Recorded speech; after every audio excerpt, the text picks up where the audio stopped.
Hey guys, Tony here, and today I have the ultimate unit making method for you.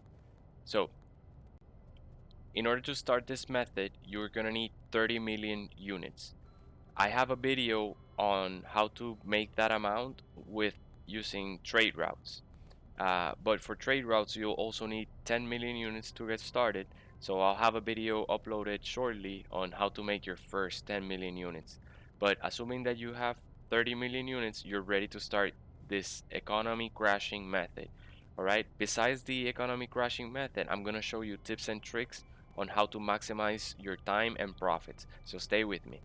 Uh, all right. So what we're going to do is either be buying wiring loom or cobalt from NPCs that land on this space station. If you're playing survival mode, you're gonna want to buy wiring loom. If you're playing normal mode, you're gonna want to buy cobalt because the difference is how the capacity that you can hold.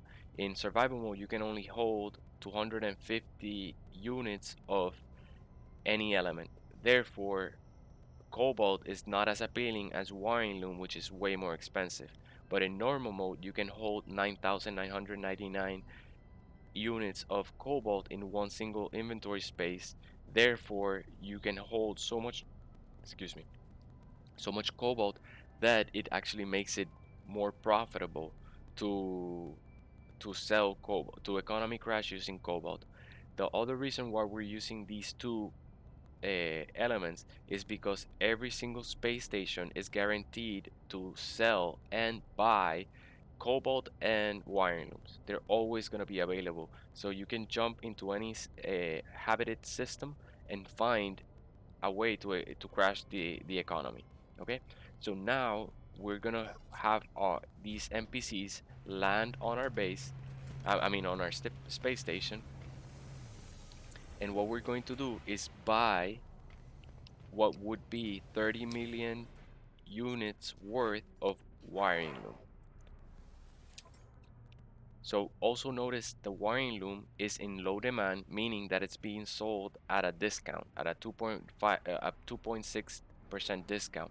So we're gonna buy it as much as we can here. In this case, I'm gonna assume that we only have 30 million units. So we just spent 8 million,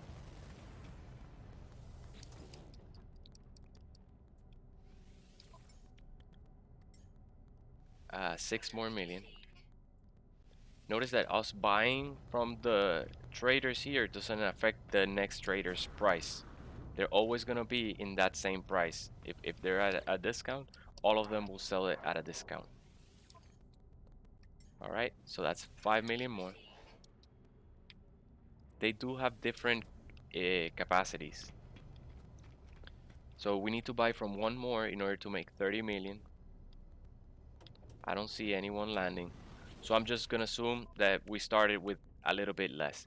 That gave us enough wiring loom to almost fill our general slot, but in our high capacity slot, we can fit even more wiring looms because they stack up to 40 in the cargo versus in general, they stack only up to 20. So ideally you want to start this loop with a bit of high capacity cargo, but as you saw with 30 million units we didn't even fill our cargo. So if you have a inventory space available, that will be good enough. You don't need to upgrade your cargo just yet, but we're going to be able to do so. I'm gonna show you. So we have already now we spent 30 million units worth of wiring loom, and now we're going to sell it at the Galactic Trade Terminal. Do not sell it to NPCs landing in your base, because if you sell 100 wiring loom and they sell 100 wiring loom, you won't be able to buy back the wiring loom that you just sold. It won't, you selling to them won't even affect the demand price, so you will not be able to economy crash their own inventory. Okay, if that makes sense. um, in a galactic trade terminal, the difference is that when I sell all my wiring looms, I'll be able to buy them all back. And since I said we sell them at such a high capacity, we crash the demand. We make the demand drop drastically low. Therefore, they start being sold at a discount. So we'll sell 500 wiring loom at the price of 12 million units. Now we're going to buy, instead of 500, we're going to buy 640 because we're going to buy the inventory that the Galactic Trade Terminal has. But now since we crashed the economy, they're being sold at 80% of their value. So we sold them for 12 million and now we're buying them at 6.8 million, and we're buying 140 more than we actually sold. We did lose in that initial investment of getting our wiring loom, but as you can see, once you have 30 million, that's enough to crash the economy. Now, you have bought the wiring loom you need, but that trade terminal, if we sell it in that trade terminal again, we'll only get 80% of the value of the wiring loom, so we'll lose money. Now, what we have to do is jump into another star system, and you're gonna use your life form filter in order to um, be able to detect uninhabited systems. These white stars will not have a space station, therefore you cannot sell. So by switching to the life form filter, you'll be able to only scan habited systems that can potentially have a wealthy economy. So that's what we're going to be looking for. We're going to be looking for a wealthy economy, not because of the buy and sell rates, but because they're going to be able to sell us back even more wiring looms. So the economy strength affects the inventory capacity that the space station has. So, for example, a wealthy economy, I think I found one. I just gotta hover. There we go. A wealthy economy will potentially have 140 wiring loom versus a failing economy might have 15 or 20. So it'll take a long time if you jump into failing economies in order for you to fill your entire inventory with wiring loom, and that's the goal. The goal is to completely fill our our inventory with wiring loom. All right, why do I suggest you travel to new star systems? You already have discovered space stations, right? So why not travel back? Because traveling to new systems, you'll be able to, one, find Earth-like planets or perfect planets, interesting planets, at the same time as you're making a profit. So as you're searching for planets, you'll be able to also make a profit. Uh, Besides, there's more reasons, but I need to land in the space station first. Every time you land in a new station, you'll be able to upgrade your exosuit. You'll be able to increase the inventory capacity. I'll show you where. Also, the space station vendors will have brand new upgrades to trade you. So you'll be able to maximize your exosuit upgrades and your starship upgrades and your multi-tool upgrades and even your exocraft upgrades. All these vendors over here. So when I land on a brand new space station, the first thing I do is I upgrade my exosuit here. Mine is at a capacity, so I cannot do it. But upgrade your exosuit, that means that you can hold even more wiring loom, and also try to buy all the S-class upgrades that you still don't have a bought. You know, try to maximize them and buy any that you don't have yet. Go to all of them. If you're short on nanites, all right, I'll show you how to make nanites really shortly. But also check the weapon terminal to see if they have an experimental or an alien weapon, and it could also be an S class as well. So you're exposing yourself to finding a really rare multi-tool at the same time. Buy the upgrades because they'll cost you Let me show you. An S-Class upgrade will cost around 600 nanites. For example, you see, 600 nanites, that's the average. So you want to be able to maximize your efforts, you know, and buy all the upgrades that you can. But hey, how do I get those nanites? Well, you're already making a killer profit every time you warp drive, right? So let's look how many units we're gonna make after the first jump. Okay, so we're gonna sell at 16 million units, and then we're going to buy back at 8 million units. So we already want the first warp drive. We already made a 8 million unit profit. That lets us buy a small inventory starship, which, you know, my luck, there's none available here. There's no starships available. I'll show you that later. Let's keep warp driving because I don't want to waste time waiting for people to land.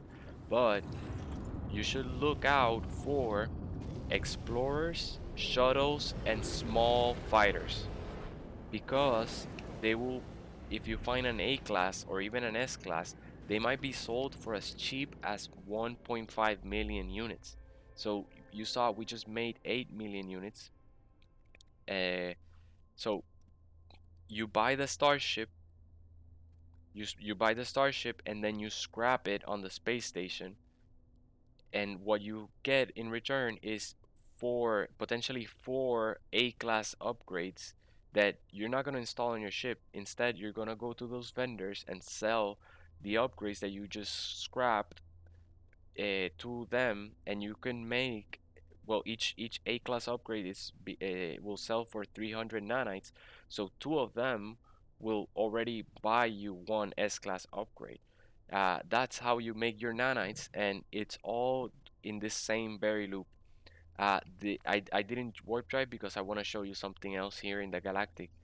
Another thing that you could be doing to maximize this process is you can be making your way to the galactic core. I show you how to now easily upgrade your starship. So imagine you fully upgrade your warp drive, and I have a video on how to maximize your starship upgrades. So you can go and look at that.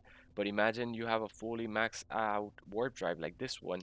You'll be able to travel long distances before you run out of range.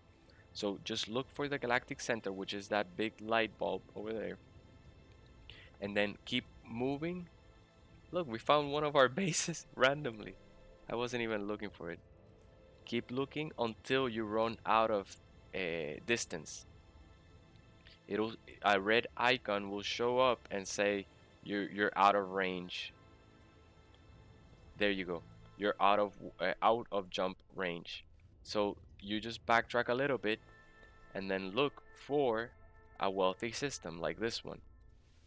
That way, you're not just randomly jumping, but you're also making your way towards the center, making a profit along the way, and buying upgrades, scrapping ships, you know, getting a lot of nanites. Sometimes you can just scrap the ships and keep the nanites. You don't have to necessarily spend them right away if you already have a max starship. You can, if you have a max starship, just put it in your freighter, buy another one, buy a shuttle now, or buy a explorer now, and start maximizing that one as you keep doing your wiring loom. But look, here we got close to a Earth-like planet. This one has green grass, blue skies, but it has yellow oceans. So it's pretty close, pretty close. Always, you'll find very cool things, especially close to the center of the galaxy. So do this method, and you saw how early on you can do it. You'll get everything. You'll maximize your starship. You'll maximize your multi-tool. You'll maximize your exosuit. Uh, you also get more nanites, I mean more units that you can even use. You'll be able to buy S-class freighter. They only cost 200 million units. And you saw we already are making a profit. But I won't get that far. But if you were to fill your entire cargo with wiring loom. Even in survival mode, you'll be able to make 100 million units, close to 100 million units every time you warp drive and you crash some economy. So every time you come here to the galactic terminal and sell, you'll be able to sell for that for 100 million units. It's really rewarding, and it's very easy. It's as easy as this.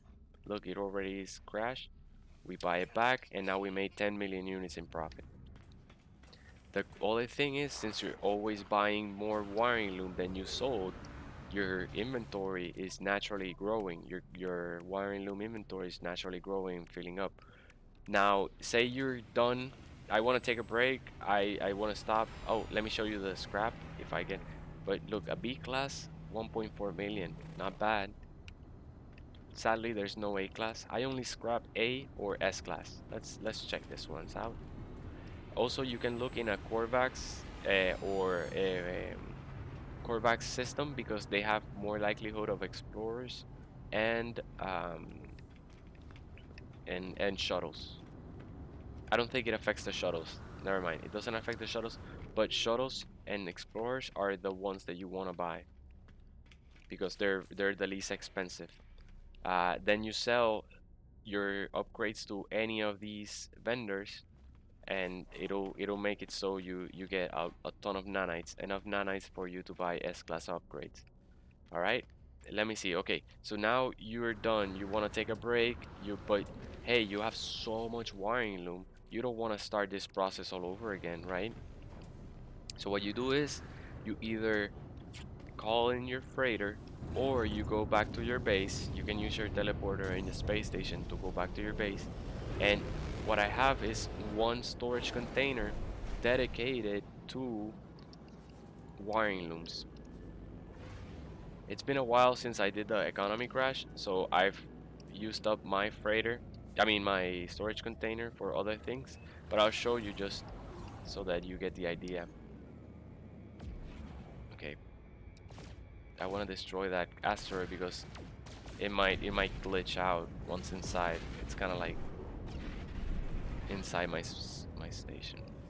Oh well. Hopefully it's not gonna bother us. It has before, so that's why I try to destroy it. Never mind. Very quickly, I was gonna show you, but don't forget to like, subscribe, hit the notification bell, share this video with your friends. It really helps me out. Um, but yeah, in your freighter, you can have storage containers, and that way you don't have to travel back to your planet. You can just call your freighter wherever you are, and be done with the hunt for now, but then be able to resume it next time you need units again. So I usually have the number 9, the last storage container, be that, but as you can see, it's full.